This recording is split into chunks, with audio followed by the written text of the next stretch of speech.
New York, the city that never sleeps and never stops charging you. It's bold, electric, unforgiving, and somehow still magical. But living here? That's a whole different story. So how much does it really cost to live in New York City in 2025? Let's break it down, dollar by dollar, borough by borough. Why would anyone choose to live in the most expensive city in the US? Simple. It's New York. The opportunities, the energy, the culture, it's unmatched. Whether you're chasing dreams on Broadway, crunching numbers on Wall Street, or launching a startup from a Brooklyn loft, this place feels like the center of the universe. But that spotlight comes with a price tag, a big one. All right, let's rip the Band-Aid off. Rent in New York is savage. A small studio in a decent Manhattan neighborhood, easily $3,000 a month, and that's not for anything fancy. Just clean and functional. Want something cheaper? Head to Brooklyn or Queens, where studios go for around $2,300 to $2,700, depending on how hip the area is. Sharing a place is way more common and way more affordable. A room in a shared apartment typically runs $1,200 to $1,800, depending on location, size, and if you're lucky enough to have your own bathroom.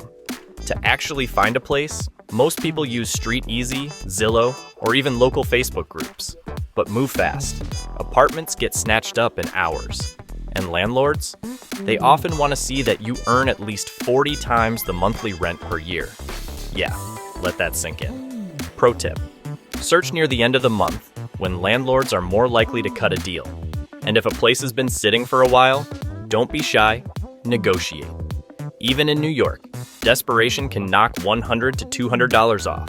Want to live alone, in peace, without selling your soul? Good luck. And maybe consider New Jersey. Food in New York is an experience, but it'll cost you. Yes, you can still grab a classic slice of pizza for $1.50 to $3, or a solid bagel with cream cheese for about $4. But sit down for brunch in Manhattan, that'll run you $25 to $40 before you even touch the tip. Grocery shopping in New York isn't exactly cheap. On average, expect to spend $100 to $150 per week per person. More if you lean organic or shop at upscale markets. Whole Foods lives up to its nickname, Whole Paycheck. Trader Joe's is friendlier on the wallet, but the checkout lines? Pure chaos during peak hours. Local supermarkets like Key Food or Food Town offer a middle ground, but prices can vary wildly depending on the neighborhood. New York's a foodie paradise though, and that's the trap. One week you're meal prepping rice and beans, next week you're eating sushi in Soho, swiping your credit card, and questioning your life choices. And let's not forget, this city's a global kitchen. From Indian curries in Jackson Heights to Korean barbecue in Flushing, Jamaican patties in Brooklyn, to halal street carts all over Manhattan. It's a multicultural buffet. If your stomach's curious, New York City will feed it something unforgettable. New York runs on its subway, and so will you. A single subway or bus ride costs $2.90, and a monthly Metro card will set you back $132. It's not glamorous, but it's fast, reliable, mostly, and gets you anywhere from the Bronx to Coney Island without draining your wallet. If you're planning to use the subway daily, the monthly pass pays for itself quickly. Bonus, buses are free when you transfer within 2 hours, so mixing and matching your routes can stretch your fare. Prefer Uber or Lyft? Prepare to pay. A 15-minute ride in Manhattan during non-peak hours can cost $25 to $35, and surge pricing loves to appear when you need it most. A ride to JFK or LaGuardia from Midtown can easily hit $60 to $90, and that's without traffic. City bikes are everywhere, and for $20 per month, you can ride unlimited 45-minute trips. Great for short commutes or just avoiding subway heat waves. Bottom line, public transport is your best friend. Ubers are for emergencies, rainy days, or when you just can't take the subway anymore. So, you've signed the lease and you're ready to move in. Great, but surprise, the bills don't stop at rent. Electricity and gas in New York can run $100 to $150 per month for a one-bedroom, depending on the season. Crank the AC in the summer or blast the heat in winter. You'll feel it, in your soul and your wallet. Water is usually covered by your landlord, but always double-check. Internet? Expect to pay $60 to $80 per month for decent speeds from providers like Spectrum or Verizon Fios. And yes, you'll probably have to call customer service more than once. Good luck. It's the little things that add up, so don't forget to factor these into your monthly reality check. Welcome to the city that never sleeps and never lets your wallet rest either. A night out in New York City can go from just a quick drink to how did I spend $120 real fast? A beer at a bar? Around $8 to $10. A cocktail in Manhattan? Easily $15 to $20. And that's before tax and tip. Movie tickets hover around $18 to $22. But if you want the full recliner chair, dine-in experience, welcome to the $30 Club. Concerts, stand-up shows, rooftop lounges, it all adds up. But here's the good news. Museums like the Met or MoMA offer pay-what-you-wish or free entry days, so you can still soak in culture without going broke. Gyms range wildly. Expect to pay $40 per month for a no-frills gym and upwards of $200 per month, or just jog through Central Park for free. It's iconic, it's scenic, and it doesn't require a membership.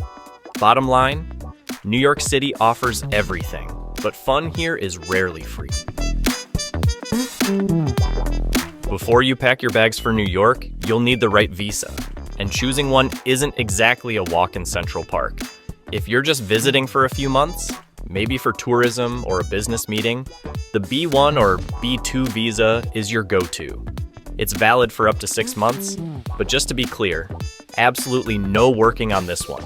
Planning to study? Then you'll probably need an F1 visa. It lets you study full-time and even work a bit on campus. After graduation, you might get a chance to work in the US for a year or more through something called OPT, Optional Practical Training. Another route for students and interns is the J1 visa, which covers things like exchange programs, internships. Now, if you're aiming to work in New York, get ready to play in the big leagues. The H-1B visa is the most popular one for skilled professionals, but it's competitive and requires sponsorship from a US employer. If you're already working for a global company and they want to transfer you to their New York office, the L1 visa is your route. Or, if you're a standout talent, in arts, science, or even sports, the O1 visa is like the VIP pass for people with extraordinary abilities. For those thinking long-term, yep, we're talking green cards. There are family-based options and employment-based paths known as EB visas. The EB-5 is the investor route. If you've got about $1 million to invest and can create at least 10 jobs, the green card could be yours. In targeted areas, the investment drops to $800,000, and rumor has it that a new gold card visa might soon replace it. For those willing to invest $5 million or more in the US, that's still in the works, but worth watching. Visa rules change often, so double-check everything before you apply. And seriously, get expert help if you're not sure. The right visa can open doors. The wrong one, it can slam them shut just as fast. All right, let's talk damage. Living modestly in New York City, and I mean modest, not penthouse with a view modest, will cost you around $3,900 a month in 2025. Rent alone eats up the biggest chunk, at about $2,500 for a small studio in a decent neighborhood. Not Manhattan glamour, but not roaches and leaking pipes either. Groceries and casual dining will run you around $600 if you're cooking most of the time and not living on takeout. Transportation. Around $200 if you're using the subway, buses, and maybe an occasional Uber when you just can't deal. Utilities and internet stack up to about $200. Yes, your heating bill in winter will make you question everything. Entertainment and fun. Even if you keep it low-key with the occasional show, gym membership, or night out, comes in at about $300. And don't forget the random stuff. Toiletries, laundry, phone plans, and surprise expenses. That's another $100 easy. Add it all up, and you're looking at roughly $3,900 a month. That's not luxury living.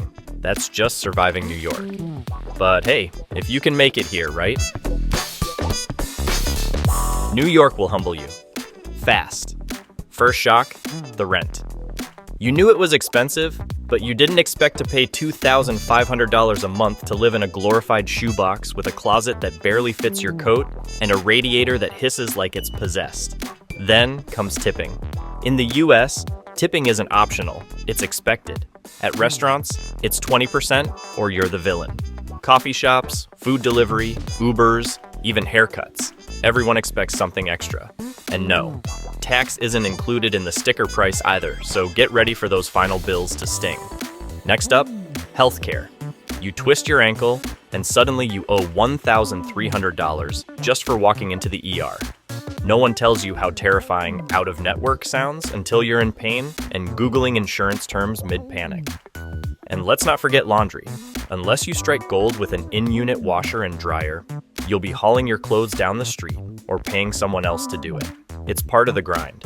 Still, despite the chaos, the stress, and the constant noise, New York somehow pulls you in. You'll complain every day and still never want to leave. New York City has this wild magnetism. It's loud, chaotic, unapologetically ambitious, and it either breaks you or builds you. Some expats come here and feel alive for the first time.